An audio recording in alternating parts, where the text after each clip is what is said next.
kepada Bapak yang selama ini telah memimpin bangsa dan negara ini selama 32 tahun. Memang manusia tidak ada yang betul selalu, ya, pasti ada salahnya. Kami juga mohon maaf selama ini Bapak ada kesalahan-kesalahan yang dilakukan sama pemimpin, tapi itu tentunya tidak diinginkan oleh Bapak. Namun demikian yang juga mengharapkan apa yang telah dilakukan Bapak selama ini, seperti yang disampaikan oleh Pak Ketua MPR tadi, bahwa semua dilakukan untuk kepentingan bangsa dan negara Indonesia dan dihargai sekali oleh para pimpinan-pimpinan MPR ini dan matur nuwun sangat. Baik, kita lanjutkan perbincangan. Saya mau ke Mas Jazilul. Kalau kita berbicara mengenai jangan lupakan sejarah begitu ya, jas merah ya. Sejarah ini tidak bisa dihilangkan juga begitu ya Mas Jazilul. Baik dari Presiden Soekarno, Soeharto dan juga Gus Dur. Nah, apakah dengan adanya pencabutan 2 TAP MPR ini mereduksi mungkin kesalahan-kesalahan di masa lalu, justru atau mereduksi sejarah di masa lalu yang ada? Seperti disampaikan oleh Pak Rusdi tadi terkait dengan Bung Karno, sebenarnya beliau sudah mendapatkan TAP sudah tidak berlaku dan beliau sudah menjadi pahlawan nasional.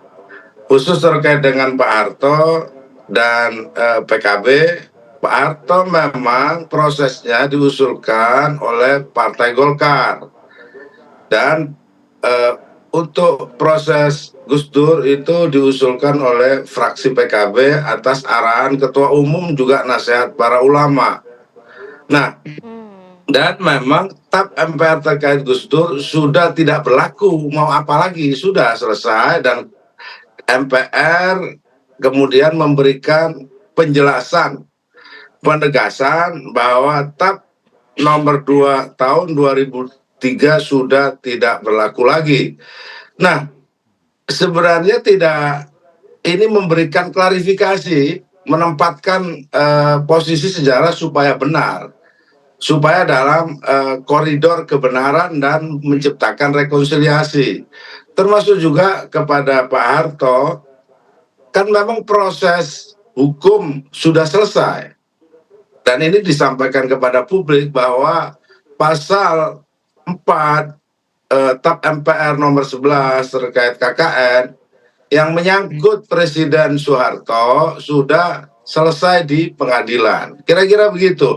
Lah publiklah yang kemudian memberikan respon. Nah, namun perlu saya sampaikan bahwa prosesnya itu dari fraksi masing-masing.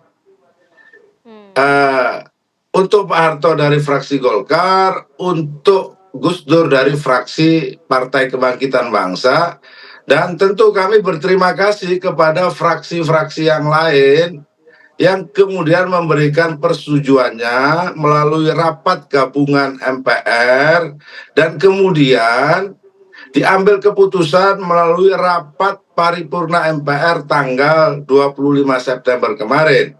Lah MPR kan wujud dari kedaulatan rakyat. Artinya rakyat memang menginginkan agar nama baik dari 3 pemimpin nasional dipulihkan kembali. Khusus kepada Gus Dur, kami dari PKB, selain dipulihkan martabatnya, kami juga minta kepada pemerintah agar bahan-bahan ajar yang di situ memang masih tanda kutip menuduh Gus Dur segera diperbaiki. Termasuk juga rasanya tidak adil bangsa ini kalau kemudian Gus Dur tidak diberikan gelar kehormatan sebagai pahlawan nasional, mengingat jasa-jasanya sangat besar dalam hal-hal demokrasi, soal toleransi, soal pluralisme, soal kebudayaan. Dan masyarakat tahu semua bahwa Gus Dur memang kiai yang berpolitik, ulama di politik. Nah, oleh sebab itu sebenarnya apa yang dilakukan oleh MPR ini adalah sesuatu yang proporsional, tanpa mereduksi apapun, termasuk untuk Pak Harto, kami tidak mereduksi sejarah apapun, tapi kami meluruskan jalannya sejarah supaya sejarah ini tidak dibangun dengan kebencian dan dendam. Saya pikir itu penting dan itu menjadi tugas dari Majelis Permusyawaratan Rakyat sebagai penjelmaan dari rakyat Indonesia. Saya pikir itu, Mbak Ratna. Ya, Mas Jazil, tugas MPR betul gitu. Artinya kan ini kan rakyat. Tadi Anda menyebutkan ini kan keinginan rakyat. Nah, artinya apakah memang sudah ada hearing, sudah ada dialog terlebih dahulu? Diskusi. Karena banyak sekali pakar-pakar di negeri ini yang mempertanyakan apakah ini sudah melalui proses panjang, Partisipasi dengan masyarakat. atau ini hanya ujuk-ujuk semata? Seperti yang saya sampaikan tadi, prosesnya melalui fraksi masing-masing dan MPR juga sudah mendengarkan dari berbagai pihak. Khusus terkait dengan Gus Dur, kami juga sudah mendengarkan sudah sejak lama. Sehingga kami juga ditegur oleh Ketua Umum kami, Gus Muhaimin, terkait dengan TAP MPR ini agar fraksi PKB memperjuangkan dan juga menjelaskan kepada publik. Dan alhamdulillah kemudian seluruh fraksi-fraksi MPR kemudian bisa menerima penjelasan kami, sekaligus memang TAP MPR nomor 2 tahun 2003 itu sudah tidak berlaku lagi. Maka sebenarnya sudah selesai dari sisi proses. Tidak diambil oleh proses elit, tetapi diambil dari proses melalui fraksi masing-masing yang kemudian bottom up gitu ya, Mas Jazil ya? Kami juga sudah menjelaskan kepada pakar hukum, kami juga meminta pendapat dari berbagai sumber. Oke, clear. Baik. Ya, saya mau ke Pak Rusdi. Ya baik, Pak Rusdi tadi juga melihat selain juga 2 TAP MPR ini dicabut, tapi juga ada mungkin diturunkan begitu ya kepada kurikulum dari anak-anak ataupun pelajar di Indonesia. Nah, tanggapan Anda atau poin-poin apa yang disoroti terkait ini? Ya, saya rasa yang cukup penting juga sebetulnya dialog di masyarakat sendiri mengenai ketiga tokoh ini tuh sudah banyak silih berganti. Soal setuju dan tidak setuju itu kan biasa ya. Tapi yang paling penting dari itu semua sudah pernah dibahas detail, diterbitkan buku-buku, diadakan seminar-seminar dan sebagaimana. Tetapi kan karena situasi dan kondisi yang belum kondusif begitu, maka belum kejadian. Maka baru belakangan inilah saya rasa bangsa Indonesia itu menjadi berkesadaran penuh gitu ya. Ini saya jadi ingat waktu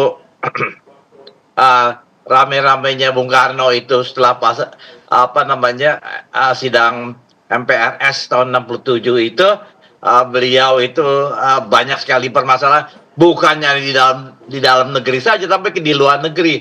Mungkin pernah banyak yang tahu ya mengenai buku misalnya pernah muncul yang namanya Soekarno File. Ini pernah dibahas sampai detail sekali, sampai Ibu Megawati menganggap ini suatu pembunuhan karakter Bung Karno gitu. Untuk alhamdulillah kemudian YBK Yayasan Bung Karno kemudian menerbitkan buku ini dari yang ditulis oleh mantan menterinya Bung Karno dan dibahas. Saya rasa buku ini tidak banyak beredar atau kurang diketahui oleh banyak. Itu untuk antara lain untuk menepis daripada dialog-dialog khususnya dari luar negeri yang sangat syarat dengan tuduhan-tuduhan yang dengan kepentingan tertentu. Saya rasa semoga lah pada waktu-waktu yang akan datang ada pemahaman kembali, bukan politik tapi sejarah ini betul tadi dikatakan itu kita harus meluruskan. Saya rasa tahun-tahun kegawatan yang pernah kita alami bersama dari kondisi nasional yang carut marut ini bisa terlewati dengan baik, dan kita sekali lagi bukan bangsa pendendam. Sing wis yo wis. Baik, Pak Rusdi Hussein, terima kasih. Mas Jazil, 1 menit aja saya kasih kesempatan Anda untuk merespon harapan dari Pak Rusdi dan juga mungkin sebagian para pegiat-pegiat sejarah lainnya di luar sana. 1 menit saja. Ya, tentu tugas kita dan tugas bangsa ini seperti dibilang oleh Pak Rusdi, meluruskan jalannya sejarah. agar setiap tokoh, setiap kepemimpinan, presiden, atau siapapun yang sudah memberikan kontribusi, itu juga dijelaskan kontribusinya. Bahwa setiap tokoh memiliki kesalahan atau kekhilafan, saya pikir bangsa ini bangsa yang juga bisa memberikan pemaafan jika itu memang ada kesalahan. Oleh sebab itu, kalau ada buku-buku ajar yang kemudian perlu direvisi dalam rangka meluruskan sejarah, ya harus direvisi oleh pemerintah. Dan menurut saya para pakar juga tidak keberatan. Kalau toh memang ada kontroversi, di negara demokrasi itu biasa kontroversi. Tetapi jangan kemudian kita memelihara dendam, memelihara kebencian, dan menutup kebaikan-kebaikan yang dimiliki oleh para tokoh itu. Apalagi kalau kesalahan-kesalahan itu hanya sifatnya tuduhan. Sampai hari ini kami dari fraksi PKB atau warga Nahdien tidak pernah melihat kesalahan sedikit pun yang dilakukan oleh Gus Dur, atau tuduhan-tuduhan itu tidak juga diklarifikasi oleh pemerintah atau pelaku-pelaku sejarah. Oleh sebab itu sebenarnya meluruskan sejarah ini penting agar bangsa ini berjalan dengan sejarah yang lurus, bukan sesuatu yang bengkok. Kita nggak usah takut dengan kontroversi, karena memang setiap masalah apapun ada kontroversinya. Nah, oleh sebab itu bagi kami menghimbau kepada publik dan masyarakat Indonesia untuk memang seperti dibilang Pak Rusdi tadi, kita sadar sejarah, kita luruskan sejarah. Kalau ada yang salah dalam sejarah, ya kita ungkapkan apa kesalahannya. Dan kalau itu memang salah, kita berikan pemaafan. Agar apa? Jadi memang pencabutan dua TAP MPR ini juga untuk meluruskan sejarah begitu ya? Yang damai, dengan kebenaran, bukan kebencian dan terima kasih Mas Jazil. Terima kasih Mas Jazil, waktunya, dan juga Pak Rusdi Husin atas waktunya pagi ini bersama kami di Apa Kabar Indonesia Pagi. Sukses selalu, sehat selalu untuk Anda berdua. Assalamualaikum. Assalamualaikum.